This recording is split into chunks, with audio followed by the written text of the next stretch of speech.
As 2023 kicks off, so do the hopes and dreams of the studios for boffo bucks at the box office. Also, fans are excited to see their favorite talent and franchises enter the arena. Oh, it's exciting!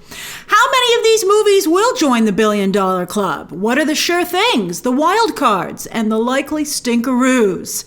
I'm going to break it all down with my predictions, and I'm excited to hear your own predictions and who you're rooting for down below. So when it comes to 2023 movies likely to join the $1 billion club, I could only come up with two. Now, I'm sure many of you will be like, I think this movie's going to enter the $1 billion club. And we'll discuss them in sure things, like they're going to be successful, but I'll tell you why I think the $1 billion club for some of them is unlikely. Now, the two candidates I feel in 2023 are The Little Mermaid and Fast X. What do you know? It boils down to Disney versus Universal yet again. With Beauty and the Beast, Aladdin, and The Lion King all joining the $1 billion club, despite being controversial themselves, everybody complained about those movies too. They still got to the $1 billion club, and I think it's likely that this other live-action adaptation from the Disney Renaissance will join them. Also, when Lin-Manuel Miranda is in his element, there's no stopping him. And I think The Little Mermaid is definitely his element. I mean, he named his son Sebastian. It would be pretty sad if he messed this up. And speaking of being in one's element, Vin Diesel lives and breathes Fast and Furious. And while this isn't the final entry and F9 didn't get into the $1 billion club, Furious 7 and The Fate of the Furious did. A very high-performing franchise. And Fast X, while again not the final entry, not only has all your favorites, your fan favorites, but is supercharged with exciting new faces. Vin Diesel knows how to cast. Jason Momoa is joining the fun. Alan Ritchson, great choice. Rita Moreno, Daniela Melchior, and even Brie Larson should get a lot of attention for this movie. I'm very curious to see how Vin Diesel uses Brie Larson. Plus, rumor has it that Gal Gadot is going to show up at the very end of the movie to rejoin Han, who is somehow also not dead, to set up Fast and Furious 11. Vin Diesel picking up DC scraps. Henry Cavill for Fast and Furious 11? Now there's a very good idea. I'm serious. Vin Diesel should get on that. They'll probably not get along, but who cares? All right. Maybe their egos will actually align and they'll be like, I think I'm the best thing since sliced bread. Me too! Let's be friends. All right, so as for surefire hits, there are a few films here, as I said, that I'm sure some of you think will join the $1 billion club, but let me explain why I'm not so sure. Guardians of the Galaxy has never cracked $1 billion yet, despite two very popular entries. And Chris Pratt and James Gunn are now wild cards, I think, for the film's performance. I think it's going to be weird with James Gunn fully running DC when this movie comes out. And some of Marvel's other franchises have been faltering, so Guardians of the Galaxy Volume 3 will be lucky to just match or get a touch past the last entry, which set the bar at $869 million worldwide. Thor couldn't match the last Thor. Black Panther Wakanda Forever couldn't last the first Black Panther. So, I think, it just needs to do as well as the last one. And while Top Gun Maverick joined the $1 billion club, the highest a Mission Impossible film has ever gotten is 787 worldwide. So if Top Gun Maverick can just push this franchise into the 800 million range, that'll be great. And there are no big names joining this entry. I mean, I think all the female characters are going to be there to some degree. So the movie's got that going for it. But, Henry Cavill's not even back. And they haven't added anybody else exciting like that for this entry. So I think that it's not going to get to $1 billion. But hopefully it'll do very well. I think it's a definite hit. Speaking of new faces, Dune Part 2 will not only have more than 7 minutes of Zendaya, thank goodness. Careful, you could get sued these days for that. But fan favorite, because they had her in the trailer, but fan favorites Florence Pugh and Austin Butler will be joining the cast as well. So I think it should definitely top the first film's $401 million worldwide. Then there's Illumination Entertainment, which rarely misses. But again, Chris Pratt could be a liability, just largely due to being miscast as Mario. But Nintendo is big enough that the Super Mario Brothers movie should be one of Illumination's, I think, bigger hits. I think you're looking at over 500 million, but I don't know if you're looking at $1 billion. And John Wick, everybody loves John Wick, and the movies are incredible. And each entry has increased at the box office each time. But John Wick Chapter 3 actually only just made $300 million worldwide, a little over that. These movies actually don't make a ton of money, but thank goodness they're very low budget. So we'll see how high John Wick 4 can go. If that can even just break, let's just see if it can just get to 400. But I mean, let's see. It's interesting. It's interesting that everybody talks about John Wick, but the number's actually pretty low. Again, cheap film, so it's okay. And I'm sure it does quite well on digital down the line, etc. And another small but potent franchise is Creed. And this latest entry is Killmonger versus Kang. It looks very good. Very, very Rocky-esque story, too. I think it's great. And like John Wick, the numbers for this smaller franchise should continue to go up with its next entry. So I think those are the surefire hits.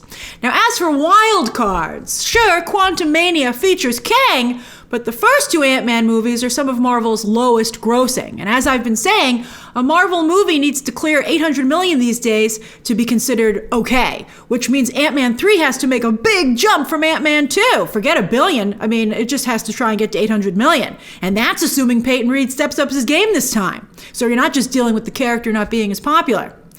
Likewise, while the Spider-Verse has gained a lot of fans thanks to streaming and its very long run on Netflix, the response to the first full trailer was surprisingly muted. Add to that June being extremely competitive, and maybe fans will wait to stream the Spider-Verse once again. I think this is a wild card, unfortunately. Speaking of June competition, Transformers Rise of the Beasts comes out that month, but I don't think it's a slam dunk either. The trailer got a much better response than the new Spider-Verse movie, but the Transformers brand is so tarnished at this point, can it truly recover? Blue Beetle is wondering the same thing, especially since it's another DC character that's not particularly well known, and this movie doesn't feature any big stars. Will Cobra Kai's streaming fandom, show up at the multiplex? And can the Latino community provide a strong enough foundation to create a hit? Or is this most likely another Shazam, low performer? Also, what about Barbie versus Oppenheimer? What if they both fizzle? We're thinking that's two titans, but what if it's like a lightweight fight? Margot Robbie and Ryan Gosling don't seem to be able to sell tickets. Plus, how will fans feel when they finally find out all the changes that Greta Gerwig and Noah Baumbach have made to the Barbie lore? Will Barbie get bogged down in message like so many films before it?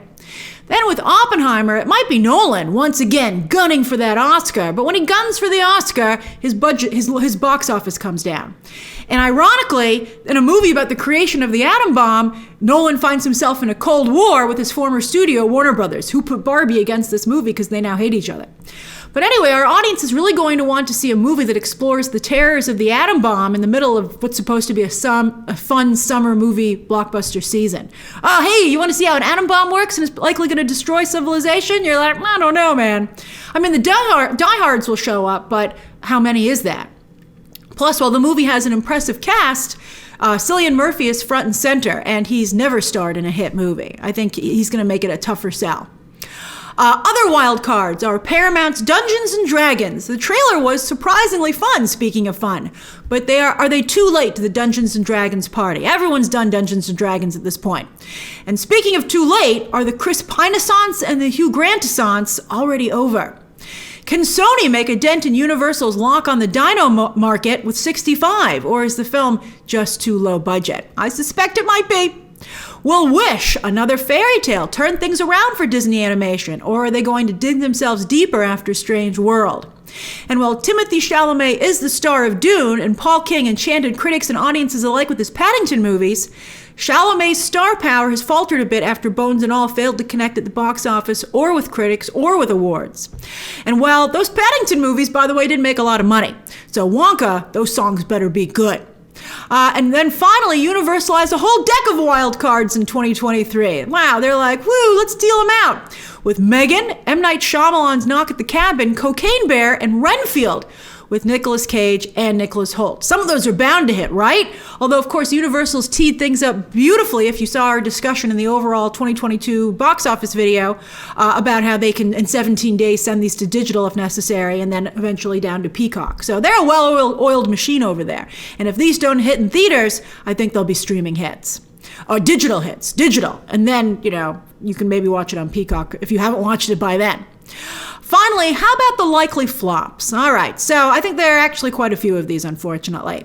What do you think? All right, so let's see what James Gunn announces for the future of his DC. But it seems very likely that The Flash, Aquaman the Lost Kingdom, and Shazam Fury of the Gods are already obsolete.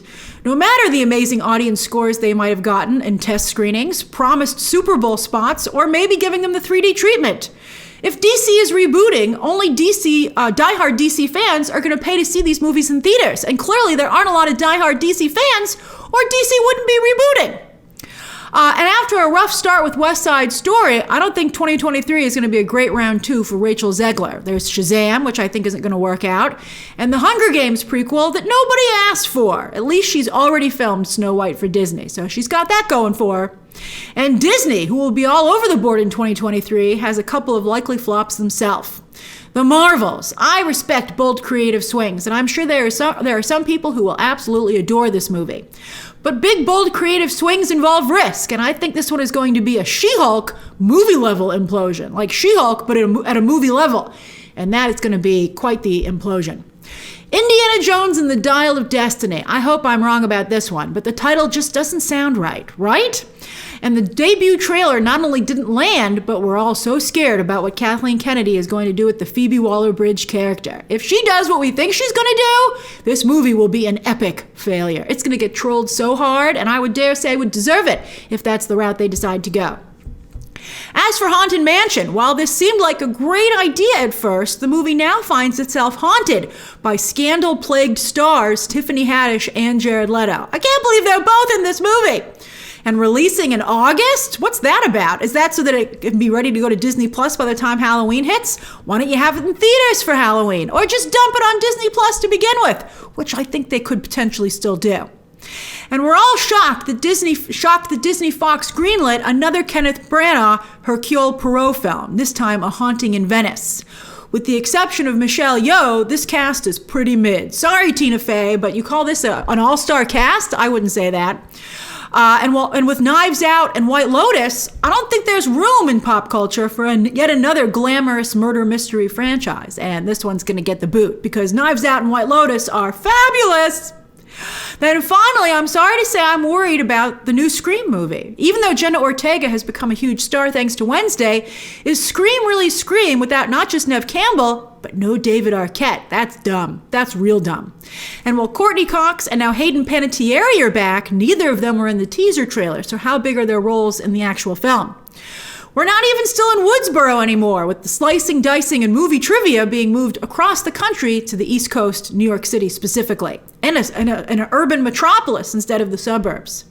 I thought the teaser trailer was fun. I liked it. And there is definitely a potent Scream fan base, but how big are they, right? Like, will a sixth entry be able to win over a lot of moviegoers, enough to be a hit?